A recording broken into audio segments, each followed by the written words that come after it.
अप्रैल की शुरुआत महंगाई के साथ। एलपीजी का commercial gas cylinder, rail ticket, ATM से कैश निकालना, FASTag, toll tax, in hand salary को छोड़ करके बाकी सब बढ़ गया। ये आपके जीवन में कैसे प्रभाव डाल रहे हैं, इनसे बचाव के क्या रास्ते हैं, इसी पर बात करेंगे। नमस्कार, मैं हूं आशीष त्रिपाठी आपके साथ। नए वित्त वर्ष की शुरुआत हुई है महंगाई के साथ। जी हां, कमर्शियल गैस सिलेंडर 218 रुपए यूनिट इसकी अब बढ़ गई है और तेल कंपनीज ने कमर्शियल गैस सिलेंडर के 218 रुपए दाम बढ़ा दिए हैं। चेन्नई में ये सबसे महंगा है 2246 रुपए 50 पैसे का। दिल्ली में इसकी कीमत है 2078 रुपए 50 पैसे। और कमर्शियल गैस सिलेंडर के दाम बढ़ने से रेस्टोरेंट मालिकों का खर्चा बढ़ेगा। चाय, नाश्ता, थाली तक महंगी हो सकती है। शादियों की कैटरिंग के भी दाम बढ़ेंगे। जाहिर है, क्योंकि रेस्टोरेंट, बार्स में और ढाबों पर जहाँ भी ये कमर्शियल गैस सिलेंडर इस्तेमाल होते हैं, जहाँ भी आप चाट पकौड़ी खाने जाते हैं, वो सभी जगह, चाहे वो स्ट्रीट फूड वेंडर्स ही क्यों ना हो, सभी कमर्शियल गैस सिलेंडर ही इस्तेमाल करते हैं।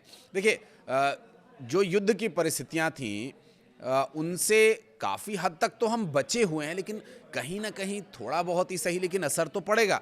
एक वक्त था जब युद्ध का ज़्यादा असर था तो कमर्शियल गैस सिलेंडर की सप्लाई तक रुक गई थी। फिर समस्या बढ़ने लगी, होटल्स बंद होने लगे, रेस्टोरेंट्स बंद होने लगे, ढाबा संचालकों को समस्या आने लगी और जो स्ट्रीट फूड वेंडर्स हैं वो तो एकदम धड़ाम हो गया था मामला। अब ईंधन की आपूर्ति हो रही है, कुछ जहाज़ फंसे हुए हैं तो कुछ रवाना भी हो रहे हैं, गैस लेकर के भारत पहुंच रहे हैं, उनकी सप्लाई हो रही है। ऐसे में डरे घबराए जो आम लोग हैं और उस घबराहट का, डर का फ़ायदा उठा रहे जमाखोर, उन पर भी कहीं ना कहीं मौका उन्हें मिला। अब वो आपदा में अवसर तलाश रहे हैं। तो ऐसे लोगों पर प्रशासनिक स्तर पर, सरकार के स्तर पर कार्रवाई तो हो रही है, जमाखोरी को रोकने के लिए छापेमारी भी हो रही है, लेकिन उसका असर अब कुछ इस तरह से देखने को मिल रहा है कि प्रशासन ने 218 रुपये गैस सिलेंडर पर बढ़ा दिया। हालांकि कमर्शियल सिलेंडर पर ये दाम बढ़े, 60 रुपये इससे पहले घरेलू गैस सिलेंडर पर बढ़े थे। उसके बाद अभी नए कोई भी बदलाव घरेलू गैस सिलेंडर के दाम में नहीं किए गए हैं। जो दाम बढ़े हैं वो सिर्फ और सिर्फ 218 रुपये कमर्शियल गैस सिलेंडर पर हैं। देखिए, आगे बढ़ें, महंगाई की और बात करें, उससे पहले टेंशन रिलीज़ करने के लिए एक और मैं आपको टिप देता हूं कि रोड ट्रिप करें। रोड ट्रिप करेंगे, कुछ टेंशन दूर होगी, कुछ नए विचार आएंगे। लेकिन अगर आप सोचें कहीं घूम कर आएँ तो वहाँ भी महंगाई आपका पीछा नहीं छोड़ने वाली है, क्योंकि आज से फास्टैग, टोल टैक्स और इससे जुड़े हुए कई नियम कुछ इस कदर बढ़े, इस कदर बदले गए हैं कि इसका भी आपको खामियाजा भुगतना पड़ सकता है।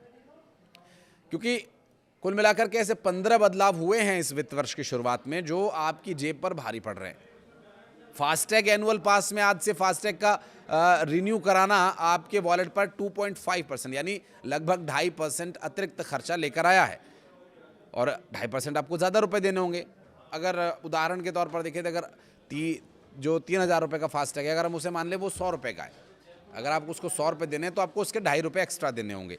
तो 3,000 रुपये में लगभग 70-75 रुपये आपको एक्स्ट्रा भुगतने पड़ सकते हैं, क्योंकि राष्ट्रीय राजमार्ग मंत्रालय के तहत आने वाले NHAI ने एनुअल पास की कीमतों में 2.5% की बढ़ोतरी कर दी है। सालाना पास 3,000 की जगह 3,075 रुपये का आपको मिलेगा। ये पास कार यूजर्स को देश भर के 200 टोल प्लाजा पर बिना रुके सफर करने की सुविधा देता है।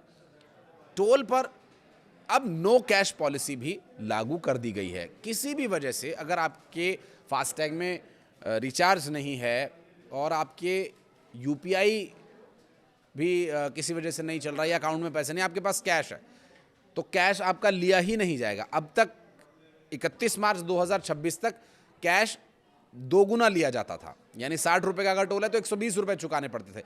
लेकिन अब कोई ऑप्शन नहीं होगा और आप लाइन में घुस गए तो जैसे तैसे आपको रिवर्स होकर के बाहर निकलना पड़ेगा टोल की लाइन से, या किसी पीछे वाले, आगे वाले गाड़ी वाले से लेकर के उधार आपको UPI कराना पड़ेगा। तो नो कैश पॉलिसी, इस बात का ध्यान रखना। फास्टैग रिचार्ज रखना, या फिर अब वो 3,000 वाला पास ले लेंगे तो और भी बेहतर आपके लिए होगा।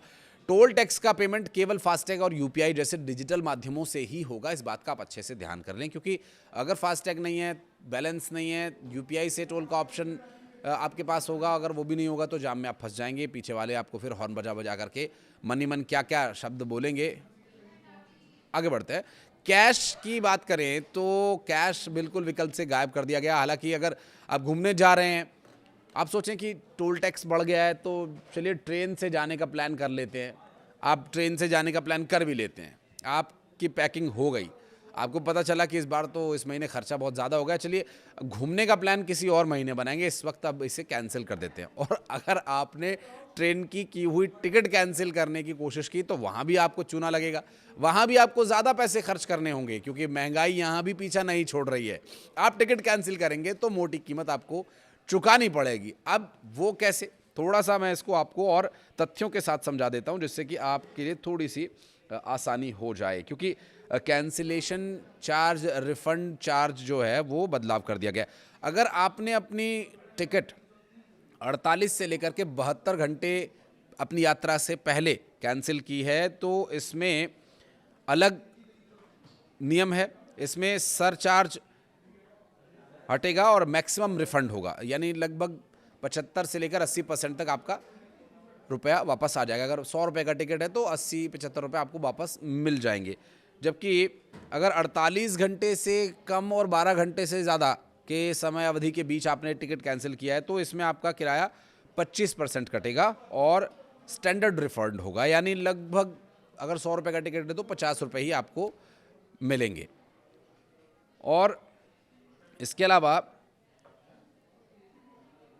जो किराए का 50% वाला आधा रिफंड जो है 24 से 8 घंटे के बीच होगा, क्योंकि जो नया नियम है वो 72 से 24 घंटे और 24 से 8 घंटे के बीच अब तय कर दिया गया है। चूँकि पहले जो मिनिमम ऑप्शन होता था वो 4 घंटे से पहले वाला होता था, जबकि 4 घंटे पहले जो चार्ट लग जाता रिजर्वेशन का वो ऑप्शन अब हट गया, अब वो 8 घंटे पहले रहेगा। क्योंकि कम से कम अगर आप 8 घंटे पहले टिकट कैंसिल कराते हैं तो कुछ भी नहीं मिलेगा आपको, जितना ट्रेन का टिकट चार्जेस वगैरह आपने टिकट बुक करने के लिए दिए थे वो सब का सब आपका चला जाएगा। इसके अलावा अगर कुछ नई गाड़ियां लेने का विचार चल रहा है तो यहाँ भी आपको महंगाई का सामना करना पड़ेगा, क्योंकि 31 मार्च तक पुराने स्टॉक और पुरानी कीमतों पर गाड़ियां मिल रही थी। 1 अप्रैल से कमर्शियल और पैसेंजर गाड़ियों के दाम में भी 2% 3% तक के दाम बढ़ गए हैं। अब इसका असर ये है कि यदि आपने कोई कार बुक की हुई है लेकिन बिल 31 मार्च का नहीं कटा हुआ है तो बढ़ी हुई कीमत पर आपको दाम चुकाने पड़ेंगे। शोरूम प्राइस के साथ साथ रजिस्ट्रेशन चार्जेस भी अब बढ़ गए हैं। जी हाँ, टैक्स और बैंकिंग की बात करें, बाजार की बात करें तो दोस्तों पहले जो असेसमेंट ईयर हुआ करता था अब वो सिर्फ टैक्स ईयर ही होगा। मतलब अगर समझने की कोशिश करें तो आज जो नया इनकम टैक्स एक्ट 2025 लागू हुआ है वो फाइनेंशियल असेसमेंट ईयर की बजाय सिर्फ टैक्स ईयर शब्द का इस्तेमाल करके लागू किया गया है। इसके टैक्स पेयर्स के बीच उलझन को ख़त्म करने के इरादे से इसे लागू किया गया। अपने 2024-25 में जो पैसा कमाया जुलाई 2025 में उसका टैक्स आपने भरा और इसे 2025-26 फाइनेंशियल ईयर कहा गया।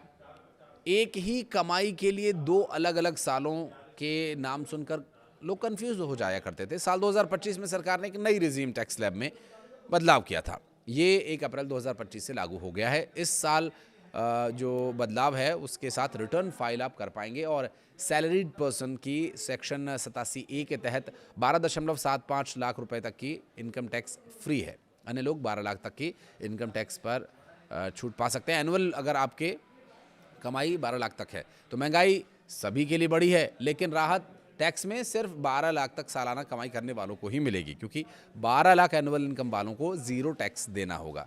नहीं, मैं ज़्यादा टैक्स देने को मजबूर है बशर्ते मेरी जो इनकम है अगर वो 12 लाख के पार हो जाए तो। चलिए देखते हैं, होप फॉर द बेस्ट। तो वहीं पंजाब नेशनल बैंक के जो कस्टमर्स हैं अब उनके डेबिट कार्ड की इस्तेमाल में कुछ नियम में बदलाव किए गए, क्योंकि एक बार में आप अधिकतम 25,000 रुपये तक निकाल सकते हैं। प्लैटिनम कार्ड वालों की ये लिमिट 50,000 रुपये रहेगी और यदि आप ज़रूरत से ज़्यादा पैसे निकालने की कोशिश करें या करेंगे तो आपको वहाँ पर फ़ायदा नहीं होगा, आपको बैंक जाना पड़ेगा, फिर वहाँ पर चेकबुक या फिर विड्रॉल फॉर्म से आप पैसा निकाल सकते हैं। और क्योंकि बहुत सारे फ्रॉड्स, ऑनलाइन समस्याएं, आपने कई तरह की ठगी की भी घटनाएं देखी होंगी, एटीएम कार्ड बदल करके, तो इन सब बातों को ध्यान में रखते हुए ये नियम लागू किया गया, जिसमें अगर फ्रॉड हो भी जाता है किसी भी परिस्थिति में आपकी लापरवाही की वजह से तो कम से कम हो। तो वहीं HRA पर टैक्स छूट लेने वाले कर्मचारियों को अब यहाँ रेंट रसीद भी जमा करनी होगी अगर सालाना किराया 1 लाख रुपए से ज़्यादा है तो मकान मालिक का पैन कार्ड देना ही अनिवार्य होगा। मुंबई, दिल्ली, कोलकाता, चेन्नई के अलावा बेंगलुरु, हैदराबाद, पुणे और अहमदाबाद में भी 50% टैक्स छूट वाली कैटेगरी में इसे शामिल किया गया है। वहीं अब टैक्स विभाग रसीद और मकान मालिक के टैक्स रिकॉर्ड का मिलान करेगा। पकड़े जाने पर जुर्माना भी लग सकता है।